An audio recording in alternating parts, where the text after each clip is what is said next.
Kilometre का सफर तय करना पड़ेगा, जिसके लिए आपको लगभग 9 से 10 घंटे का समय लगेगा। तो कुल्लू डिस्ट्रिक्ट में सबसे पहली जगह जो आप एक्सप्लोर कर सकते हैं उसका नाम है जिभी। जिभी एक बहुत ही खूबसूरत ऑफ बीट लोकेशन है जो कि बैकपैकर्स और सोलो ट्रैवलर्स की ट्रैवल लिस्ट पर टॉप पर रहता है। तो जिभी में जिभी वाटरफॉल एक मस्ट विजिट जगह है। जिभी वाटरफॉल मेन मार्केट से अराउंड 1.5 किलोमीटर की दूरी पर स्थित है। जिभी में अगली जगह जो आप विजिट कर सकते हैं वो है खूबसूरत श्रृंगाऋषि टेम्पल। श्रृंगाऋषि टेम्पल की जिभी से दूरी लगभग 9 किलोमीटर के आसपास है। श्रृंगाऋषि टेम्पल एक रिलीजियस पॉइंट तो है ही, लेकिन उसके साथ साथ ये बहुत ही खूबसूरत सीरीन लोकेशन पर सिचुएटेड है। श्रृंगाऋषि टेम्पल से लगभग 45 मिनट्स हाइक करने के बाद आप पहुंच जाएंगे चैनी कोठी। चैनी कोठी 1500 साल पहले कंस्ट्रक्ट किया गया था और ये पूरे वेस्टर्न हिमालयाज का सबसे ऊंचा स्ट्रक्चर है जिसे नेचुरल वे में कंस्ट्रक्ट किया गया हो। जिभी वैली में जो आप अगली जगह एक्सप्लोर कर सकते हैं उसका नाम है जलोड़ी पास। जलोड़ी पास समुद्र तल से लगभग 10,800 फीट की ऊंचाई जाएंगे, तो यहाँ पर आना आप बिल्कुल भी रिग्रेट नहीं करेंगे। तो चलिए जिभी वैली से अब आपको लिए चलते हैं कुल्लू डिस्ट्रिक्ट की एक और खूबसूरत वैली पार्वती वैली की ओर। पार्वती वैली में भी हमें घूमने और एक्सप्लोर करने के लिए बहुत सी खूबसूरत जगहों के ऑप्शंस मिल जाते हैं। पार्वती वैली अपने खूबसूरत ट्रैक्स के लिए जानी जाती है। इसके अलावा यहाँ की टॉप पॉपुलर डेस्टिनेशंस हैं कसोल और मणिकरण। मणिकरण कसोल मेन मार्केट से लगभग 5 किलोमीटर के डिस्टेंस पर सिचुएटेड है। मणिकरण जाना जाता है अपने natural hot water sulphur springs के लिए। मणिकरण अगर आप आएंगे तो यहाँ पर एक हॉट वाटर डिप आप जरूर ले सकते हैं। इसके अलावा यहाँ पर हमें राम मंदिर, शिव मंदिर और गुरुद्वारा साहिब के दर्शन करने के मौका भी मिल जाता है। पार्वती घाटी में जो अगली लोकेशन आप विजिट कर सकते हैं वो है तोश। तोश की कसोल से दूरी लगभग 20 किलोमीटर के आसपास है। तोश विलेज जाना जाता है अपने हिप्पी कैफेज और खूबसूरत सराउंडिंग्स के लिए। तोश विलेज में आप तोश वाटरफॉल को एक्सप्लोर कर सकते हैं। साथ ही तोश विलेज एक खूबसूरत ट्रैक पुल कुल्लू मेन टाउन से लगभग 17 किलोमीटर की दूरी पर स्थित है। लास्ट के 45 मिनट से 1 घंटा आपको पैदल चलकर इस मंदिर पर पहुंचना होगा। कुल्लू डिस्ट्रिक्ट में जो अगली जगह हम एक्सप्लोर कर सकते हैं वो है कैसधार। कैसधार पहुंचने के लिए भी हमें एक इजी टू मॉडरेट ट्रैक करना पड़ेगा जिसकी ड्यूरेशन होगी लगभग 1 घंटा। कैसधार जब आप आएंगे तो आपको यहाँ पर बहुत ही पीस और बिना किसी कमर्शियल एक्टिविटी वाला रॉ एक्सपीरियंस मिल जाएगा। कैसधार में हमें ब्रिटिशर टाइम से कंस्ट्रक्टेड एक खूबसूरत रेस्ट हाउस भी देखने को मिलेगा। जब आप कैसधार या बिजली महादेव जैसी किसी भी लोकेशंस को विजिट करेंगे तो आपको इन लोकेशंस को घूमने के साथ साथ हिमालयन टाउन्स और हिमालयन विलेजेस के लोगों के लाइफस्टाइल की एक बहुत अच्छी झलक देखने को मिलेगी। पुराने टाइम में पूरे कुल्लू डिस्ट्रिक्ट की कैपिटल हुआ करती थी नगर, और नगर में सिचुएटेड नगर कासल उस टाइम के राजा का पैलेस हुआ करता था। तो नगर कासल अगली जगह है जो आप कुल्लू मनाली में एक्सप्लोर कर सकते हैं। नगर कासल से लगभग 13 किलोमीटर की दूरी पर स्थित है जाना वाटरफॉल्स। जाना वाटरफॉल एक बहुत ही खूबसूरत ऑफ बीट लोकेशन है। जाना वाटरफॉल्स वैसे तो बहुत बड़ा वाटरफॉल नहीं है, लेकिन इसकी सराउंडिंग बहुत ही सीरीन है और पानी बिल्कुल क्रिस्टल क्लियर। जाना वाटरफॉल के कैफेज में आपको कुल्लू की लोकल डेलिकेसीज को खाने का मौका भी मिल जाएगा। जाना वाटरफॉल को एक्सप्लोर करने के बाद आप मनाली के पास सिचुएटेड सजला गांव पर आ सकते हैं। सजला गांव में हमें बहुत ही खूबसूरत सजला वाटरफॉल देखने को मिलेगा। सजला गांव से सजला वाटरफॉल पहुंचने के लिए हमें लगभग आधे घंटे का एक बहुत ही खूबसूरत नेचर हाइक करना पड़ेगा। हिमाचल प्रदेश खासकर की कुल्लू डिस्ट्रिक्ट को देवभूमि नाम से जाना जाता है। जब आप कुल्लू मनाली के गाँव में घूमेंगे तो आप देखेंगे कि हर गाँव के अपने अलग देवी देवता होते हैं और इनके बहुत ही खूबसूरत और भव्य मंदिर हमें देखने को मिलेंगे। मनाली मेन टाउन से लगभग 1.5 किलोमीटर दूर ढुंगरी विलेज में हमें माता हडिम्बा का खूबसूरत टेम्पल देखने को मिलेगा। ये टेम्पल पगोडा स्टाइल में कंस्ट्रक्टेड है और लगभग 1553 में बनाया गया था। हडिम्बा टेम्पल से नजदीक ही हमें ओल्ड मनाली देखने को मिलेगा। ओल्ड मनाली जाना जाता है अपनी इवनिंग वाइब के लिए। यहाँ पे बहुत सारे अमेजिंग कैफेज हैं जहाँ पे आप लाइव परफॉर्मेंस के साथ अपनी इवनिंग एंजॉय कर सकते हैं। जोगनी वाटरफॉल पूरे मनाली रीजन का सबसे बड़ा वाटरफॉल है और ये वाटरफॉल हमें सबसे खूबसूरत व्यूज भी ऑफर करता है। जोगनी वाटरफॉल पहुंचने के लिए हमें वशिष्ठ नाम के विलेज से लगभग 45 मिनट से 1 घंटा ट्रैक करना पड़ेगा। तो ये थी कुल्लू डिस्ट्रिक्ट की घूमने वाली कुछ टॉप प्लेसेस। कुल्लू डिस्ट्रिक्ट के बाद आता है लाहौल एंड स्पीति डिस्ट्रिक्ट जिसे कनेक्ट करता है रोहतांग पास। तो अपने हिमालयाज की गोद में बसा हिमाचल आज भी वो जगह है हिंदुस्तान में जहां आपको वक्त ठहरा सा मिलेगा। इस तेज भागती जिंदगी में हम अक्सर अपने अंदर उस इंसान को मार देते हैं जो प्रकृति के बीच में एक ठहराव वाली जिंदगी जीना चाहता है। और जब भी हमें मौका मिलता है वह ठहराव वाली जिंदगी जीने का, तो हम सब कुछ छोड़ छाड़ के कुछ ऐसी जगहें ढूंढने लग जाते हैं जहाँ पे हमको वो मन की शांति मिल सके। तो ऐसी ही एक खूबसूरत जगह के सफ़र पे आज हम आपको लेके चलेंगे, जिसके बारे में बहुत ही कम लोग जानते हैं और जो अपने आप में एक प्रकृति के इतिहास को दर्शाती है। तो इस वीडियो में आज हम आपको एक ऐसी ही खूबसूरत जगह के सफ़र पे लेके चलेंगे जो हिमाचल के ना सिर्फ सबसे खूबसूरत जगहों में से एक है, बल्कि सबसे अनदेखी जगहों में से भी एक है। और वर्चुअल टूर के साथ साथ आपको हम कंप्लीट इन्फॉर्मेशन भी देंगे कि आप यहाँ कैसे आ सकते हैं, यहाँ कहाँ रुक सकते हैं, यहाँ कहाँ कहाँ घूम सकते हैं और यहाँ आने का सबसे बेस्ट टाइम क्या है। लेकिन उससे पहले दोस्तों, अगर आपने हमारे चैनल को अभी तक सब्सक्राइब नहीं किया है तो सब्सक्राइब करके इस वीडियो को लाइक ज़रूर कर दें और साथ ही नोटिफिकेशन वाला बेल आइकन भी दबा दें, ताकि जब भी हम अगली वीडियो डालें तो उसका आपको नोटिफिकेशन ज़रूर मिल जाए। तो आज जिस खूबसूरत जगह के सफ़र पे हम आपको लेके चलेंगे उसका नाम है पालमपुर और वो हिमाचल प्रदेश के कांगड़ा जिले में स्थित है। और ये जगह घिरी है हिमाचल के पीर पंजाल, धौलागिरी और शिवालिक पहाड़ियों से, जो इस जगह की खूबसूरती में चार चांद लगा देती है।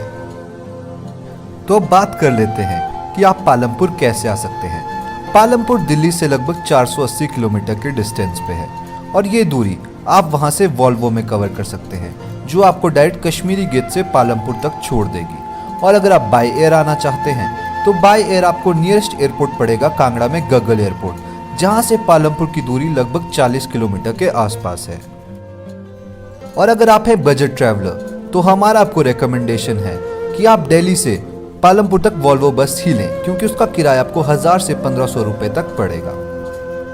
हमने पर्सनली रोड ट्रिप अपनी किया कैरेंस में कंप्लीट किया और अगर आप भी दिल्ली से अपनी गाड़ी में ये ट्रिप करना चाहते हैं तो आप बहुत इजीली कर सकते हैं, क्योंकि दिल्ली से पालमपुर के रास्ते बहुत ही अच्छी हालत में हैं। क्योंकि हम दिन को ही पालमपुर पहुंच गए थे, तो पालमपुर पहुंचने के बाद सबसे पहले हमने वहां के सबसे फेमस कैफे द क्लिफी कैफे को विजिट करने का सोचा। क्लिफी कैफे आपको पालमपुर से बुंदला रोड पे पड़ेगा और इसे आप गूगल मैप्स पे डाल के इजीली यहाँ तक आ सकते हैं। हमने भी यहाँ पे बैठ के थोड़ी देर लंच करने के बाद अपने ट्रिप को आगे कंटिन्यू किया। तो अगर आप भी पालमपुर का रोड ट्रिप प्लान करें तो आप क्लिफी कैफे को अपनी रिकमेंडेशन लिस्ट में डाल सकते हैं। और क्लिफी कैफे से थोड़ी ही दूरी पे आपको पालमपुर की सबसे famous tourist destination Saurabh Van Vihar भी देखने को मिलेगी, जिसके साथ ही आपको देखने को मिलेगा वो फेमस ब्रिज जहाँ पे शेरशाह मूवी की शूटिंग हो चुकी है और यहाँ पे आप बहुत सारी इंस्टाग्राम वर्दी पिक्चर्स ले सकते हैं। सौरभ वन विहार का नाम कारगिल युद्ध में शहीद हमारे वीर सैनिक सौरभ कालिया जी की याद में रखा गया है, जिन्होंने हमारी मातृभूमि की रक्षा के लिए अपने प्राणों को शहीद कर दिया और हम सभी के मन में अमर हो गए। तो अब बात कर लेते हैं पालमपुर को विजिट करने के बेस्ट टाइम की। तो यूँ तो आप पालमपुर को साल भर में कभी भी विजिट कर सकते हैं, लेकिन अगर आपको इस जगह को देखना है लश ग्रीनरी में, तो हमारा आपको सजेशन रहेगा कि आप इस जगह को मई, जून, जुलाई के आसपास विजिट कर सकते हैं। और सर्दियों में धौलाधार माउंटेन रेंजेस पे बहुत ज़्यादा बर्फ़ पड़ती है, जिस करके वहाँ के नज़ारे ही अलग हो जाते हैं। तो अगर आप विंटर्स यानी कि दिसंबर, जनवरी, फरवरी में पालमपुर का रोड ट्रिप प्लान करेंगे तो आपको धौलाधार के बहुत ही शानदार नज़ारे आने वाले हैं। सौरभ वन विहार में आपको बहुत सी एक्टिविटीज़ और चीज़ें देखने को मिल जाएंगी, जिनमें से सबसे पहले आप यहाँ का फेमस फिश एक्वेरियम देख सकते हैं। फिश एक्वेरियम में आपको यहाँ पर बहुत ही डिफरेंट काइंड की फिशेस देखने को मिल जाएंगी। ये सुनने में बहुत ही ऑर्डिनरी लगता है, लेकिन जब आप इन्हें अपनी आंखों से देखेंगे तो आपको एक अलग ही एक्सपीरियंस यहाँ फील होने वाला है। फिशेस देखने के साथ साथ आप फिशेस के बारे में यहाँ पे डिटेल इन्फॉर्मेशन भी पढ़ सकते हैं। फिश एक्वेरियम को एक्सप्लोर करने के बाद आप यहाँ के चिल्ड्रन पार्क में जा सकते हैं, जहाँ पे आपको रॉक क्लाइंबिंग और स्विंगिंग जैसी एक्टिविटीज़ करने को मिल जाएंगी, जिसके लिए आपके बच्चे बहुत ही एक्साइटेड रहेंगे। और सौरभ वन विहार की सबसे खास एक्टिविटी जिसे आप आप कभी भी यहाँ आने पे मिस नहीं कर सकते वो है यहाँ की paddle boating. Paddle boating Saurabh Van Vihar की one of the finest activities में से एक है, क्योंकि बोटिंग के साथ साथ आप ना सिर्फ अपने फैमिली के साथ मजे करेंगे बल्कि आपको देखने को मिलेंगे धौलाधार के शानदार नज़ारे।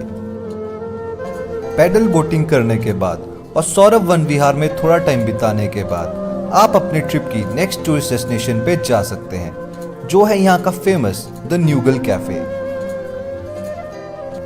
तो अब बात कर लेते हैं कि आप पालमपुर में कहाँ रुक सकते हैं। यूं तो पालमपुर में रुकने के लिए आपको बहुत से होटल्स और होम स्टेज मिल जाएंगे, लेकिन पालमपुर के लिए जो हमारा पर्सनल रिकमेंडेशन आप लोगों के लिए रहेगा वो रहेगा हिमालयन इन होटल का।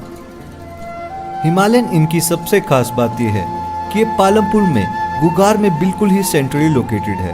आते हैं वो होती है पालमपुर की टी टूरिंग, जिसमें आपको पूरा पालमपुर के डिफरेंट टाइप्स ऑफ टीज को टेस्ट करने का मौका मिलता है और साथ ही आपको देखने को मिलती हैं यहाँ की बहुत ही बड़ी बड़ी टी एस्टेट्स और टी गार्डन्स।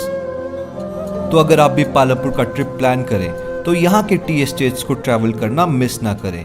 एक टी एस्टेट जो हम आप लोगों को सजेस्ट कर सकते हैं वो है वाह टी एस्टेट, जो ना सिर्फ पालमपुर बल्कि हिमाचल के सबसे बड़े टी एस्टेट्स में से एक है और वहाँ पे आपको टी टूरिंग एक्सपीरियंस भी मिल जाएगा।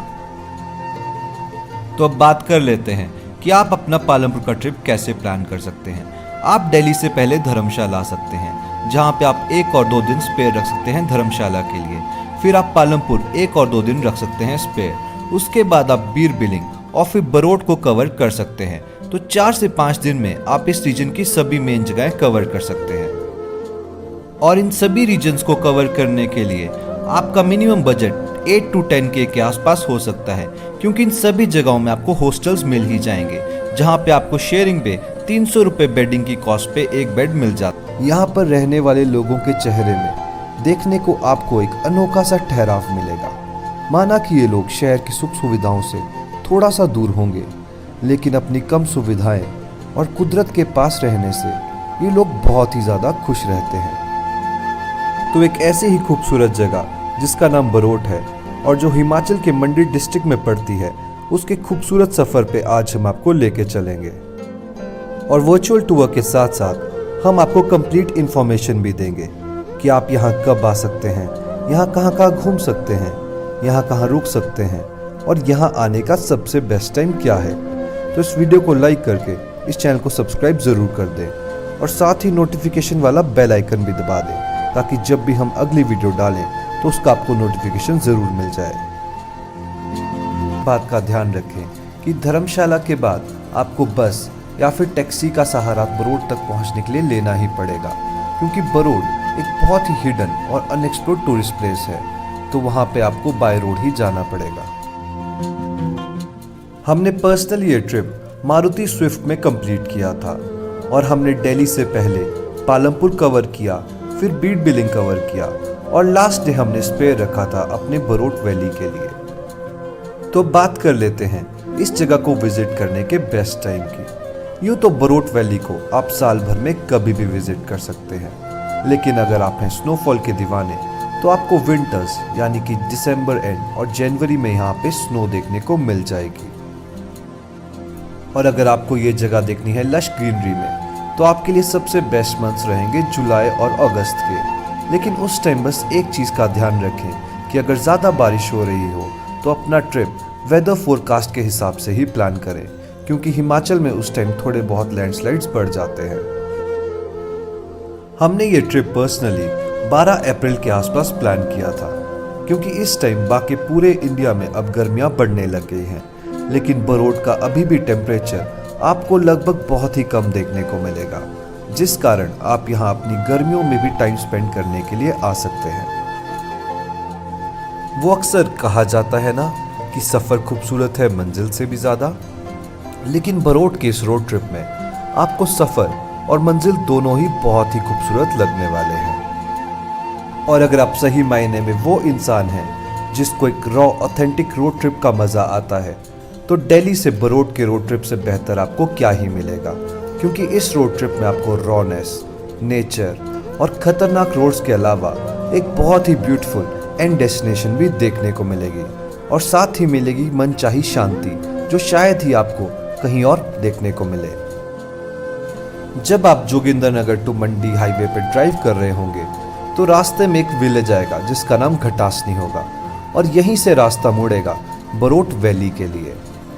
घटासनी से बरोट का डिस्टेंस लगभग 25 किलोमीटर के आसपास है और इसे कवर करने में आपको 1.5 से 2 घंटे का वक्त लग ही जाएगा, क्योंकि रास्ता भी थोड़ा पतला है तो आपको गाड़ी यहाँ पे बहुत ही केयरफुली ड्राइव करनी होगी, क्योंकि पहाड़ों में आप रिस्क नहीं ले सकते।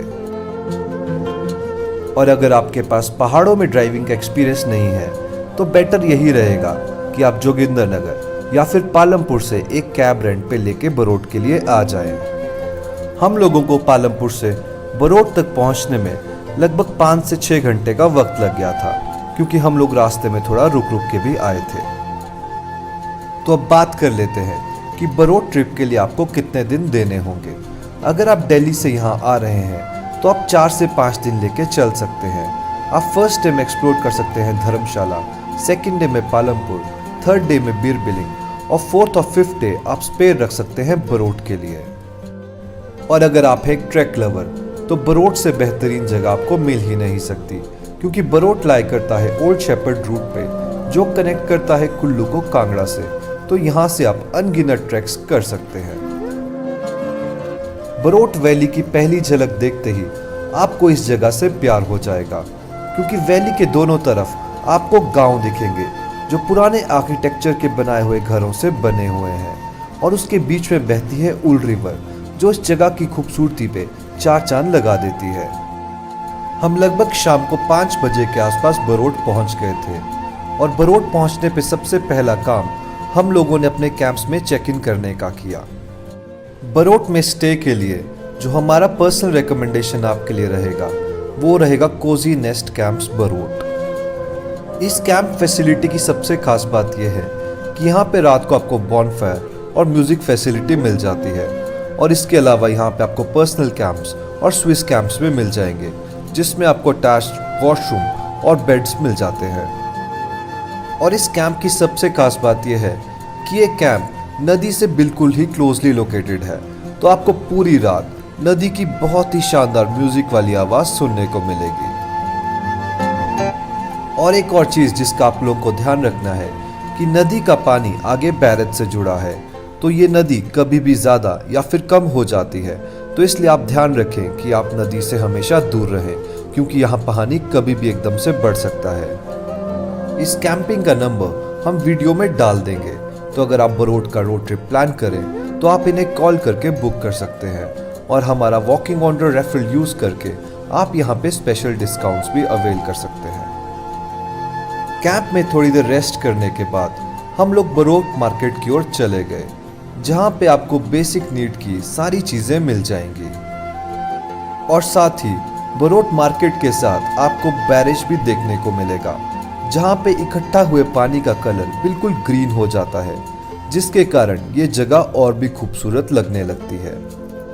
तो अब बात कर लेते हैं कि बरोट के लिए आप कितना बजट लेके आ सकते हैं। अगर आप दिल्ली से वॉल्वो में ट्रैवल करने का सोच रहे हैं तो हजार यानी कि 2000 रुपये आप किराया रख सकते हैं। इसके अलावा कैंप्स में आपको 1000 रुपये में ब्रेकफास्ट एंड डिनर के साथ एक रात का स्टे मिल जाएगा। तो अगर आप 2 या 3 दिन का स्टे प्लान कर रहे हैं तो 2000 आप वो रख सकते हैं।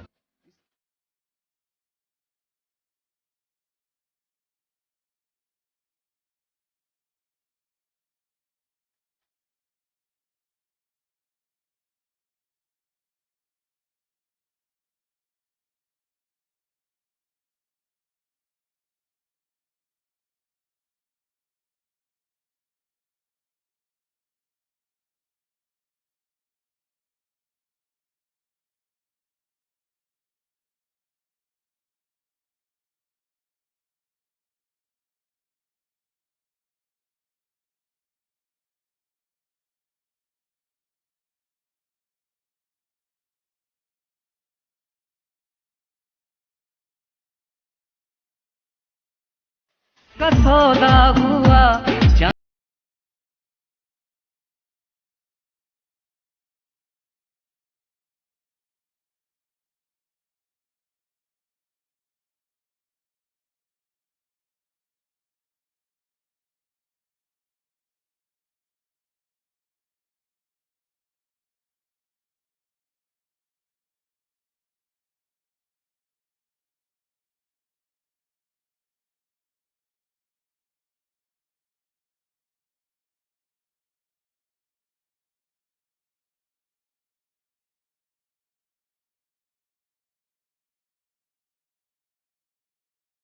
श्रवण महीने के दूसरे रविवार को होता है। तो अगर आप उस टाइम यहाँ आना चाहते हैं तो आप उस हिसाब से अपनी प्लानिंग कर सकते हैं। आज के इस वक्त में जहाँ आपको हिमाचल के हर कोने में टूरिज्म देखने को मिलेगा, वहीं चंबा आज भी मेन स्ट्रीम टूरिज्म से कोसों दूर है। तो अगर आप एक ऐसे इंसान जिसको ऑफ बीट टूरिज्म पसंद है तो चंबा से बेहतरीन जगह आपके लिए नहीं हो सकती। और अगर आपकी रुचि इतिहास में है तो चंबा का इतिहास भी हजारों साल पुराना है और यहाँ के इतिहास के सबसे अहम पहलू है यहाँ के कई 100 साल पुराने मंदिर जो आज भी उसी प्रतिष्ठा से बिल्कुल खड़े हैं। चंबा में मंदिरों का श्रेय यहाँ के महान राजाओं श्री साहिल वर्मन जी और श्री मेरू वर्मन जी को जाता है, जिन्होंने अपने समय काल में यहाँ पे बहुत से मंदिरों का निर्माण किया, जिसमें से कई हैं लक्ष्मी नारायण मंदिर, चंपावती टेम्पल, श्री हरि राय टेम्पल और सुई माता मंदिर। तो दोस्तों, अगर आप भी चंबा का ट्रिप प्लान कर रहे हैं तो इन मंदिरों को अपनी विश लिस्ट में ज़रूर रखें, क्योंकि जितने ही ऐतिहासिक ये मंदिर हैं उतना ही शक्तिशाली इन्हें आज भी माना जाता है। और साथ ही आप चंबा की फेमस मार्केट्स को भी घूम सकते हैं और यहाँ पे 2 चीज़ें आपको ज़रूर खरीदनी होंगी, एक है चंबा रुमाल और चंबा चप्पल। ये दोनों चीज़ें आपको चंबा में मिलेंगी और ये दोनों ही हैंडमेड होती हैं और साथ ही इन्हें ज्योग्राफिकल इंडिकेशन टैग भी भारत सरकार द्वारा मिला हुआ है। चंबा की लोकल मार्केट को घूमने के बाद आप यहाँ के सबसे famous temple Lakshmi Narayan temple को विजिट कर सकते हैं। लक्ष्मी नारायण मंदिर को साहिल वर्मन जी ने 10वीं शताब्दी में बनाया था और ऐसा माना जाता है कि इस मंदिर में विष्णु भगवान जी की एक खास प्रतिमा है, जिसे एक खास तरीके के मार्बल से बनाया गया है, जिसे उस वक्त विंध्याचल पर्वतों से लाया गया था और उस खास मार्बल को यहाँ तक लाने के लिए साहिल वर्मन जी को अपने 8 पुत्रों का बलिदान देना पड़ा था। ट्रिप प्लान करें तो ये आपकी विश लिस्ट में ज़रूर होना चाहिए। तो दोस्तों, अब बात कर लेते हैं कि चंबा में आप कहाँ रुक सकते हैं। चंबा में आपको बहुत ज़्यादा होम स्टेज और होटल्स मिल जाएंगे और क्योंकि चंबा ज़्यादा महंगी जगह भी नहीं है तो आपको सारे रूम 500 से 1500 रुपये तक मिल जाएंगे। तो अगर आप ऑफ सीज़न में ट्रैवल कर रहे हैं तो हमारा रिक्वेस्ट होगा कि आप यहाँ पे आके बार्गेन करके रूम्स पा सकते हैं, लेकिन सीज़न में ट्रैवल करने के लिए आप ऑनलाइन बुकिंग के लिए जा सकते हैं।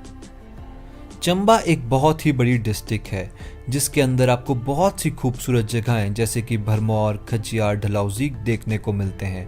हमने अपने पहली 2 वीडियोस में खजियार और डलहौजी की कंप्लीट गाइड बनाई है। अगर आपने वो नहीं देखी हैं तो आप उन्हें देख सकते हैं और फिर आपको बेसिक आइडिया मिल जाएगा कि आप चंबा का ट्रिप किस तरह प्लान कर सकते हैं।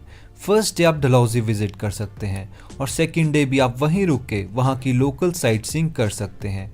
सेकंड डे आप खजियार विजिट कर सकते हैं और थर्ड डे आप चंबा की तरफ आ सकते हैं।